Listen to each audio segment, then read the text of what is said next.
কাজের পানি নেওয়া হয়ে গেছে। এই পানিটা থেকে এমন একটা গন্ধ আসে আপনাদের বলে বোঝাতে পারবো না। আরও একটি নতুন ব্লগ ভিডিও নিয়ে আপনাদের মাঝে হাজির হয়ে গেলাম। বাড়িতে ছোট বোনরা আসছে, আজকে এই কাজির ভাত খাবে। এখন কাজির ভাত রান্না করার জন্য কাজির পানি আনতে হবে এক বাসা থেকে। কাজির পানি আনতে যাচ্ছি। কাজির পানি নেওয়ার জন্য এই বাড়িতে আসলাম। এই বাড়ির কথা বলে দিছে, দেখি এই বাড়িতে পানি আছে কিনা।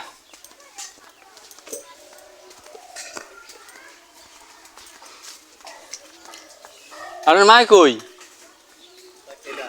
আপা, পানি আসেনি? কাজির পানি দেখেন তো।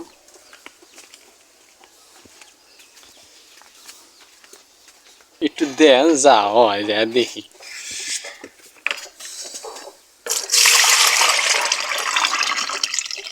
আল্লাহ আল্লাহ আল্লাহ।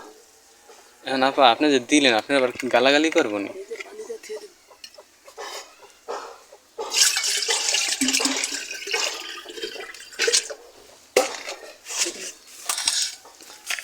যাই আপা, কষ্ট করলেন। আচ্ছা, আসসালামু আলাইকুম।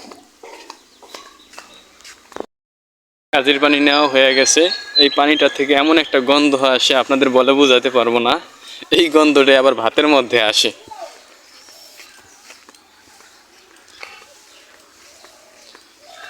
ভাত রান্না হওয়ার পর আপনাদের আবার দেখাবো। এটা তো দিছে চুরি কইরা। এবার আমি আপনি দিলেন, আপনি আবার গাইলে দিব না। এই যে আমি আবার পানি ঢেলা থিয়া দিতেছি। হয়ে গেছে, এখন ঢাকনা দিয়ে ঢেকে দিব। কিছুক্ষণ পর যখন পানি বলক আসবে তখন ঢাকনা খুলে চালগুলো দিয়ে দিব। চাল দেওয়া হয়ে গেলে এখন আবার ঢাকনা দিয়ে ঢেকে দিব। এরপরে যদি আবার বলক আসে তখনই ভাত ঠিকে দিয়ে দিব।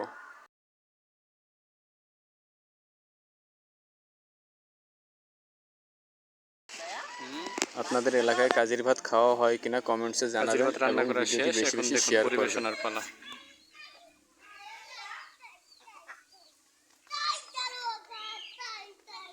ওটার নাম কি? পুরো স্ক্রিনে রাখো, আবার আঙ্গুল দিয়ে দেখাও। আমি ধরে তুমি আঙ্গুল দিয়ে দেখাও। তোমার তো ভিডিও হইতাছে। 12 রকমের ভর্তা দিয়ে কাজির ভাত। আলু ভর্তা, মরিচ ভর্তা, বাদাম ভর্তা, চিংড়ি মাছের ভর্তা, টমেটো ভর্তা, ধনিয়া ভর্তা, কালিজিরা ভর্তা, কচু ভর্তা। ধন্যবাদ সবাইকে সম্পূর্ণ ভিডিওটি দেখার জন্য। ডাল ভর্তা, সর্বশেষ বতুয়া শাক।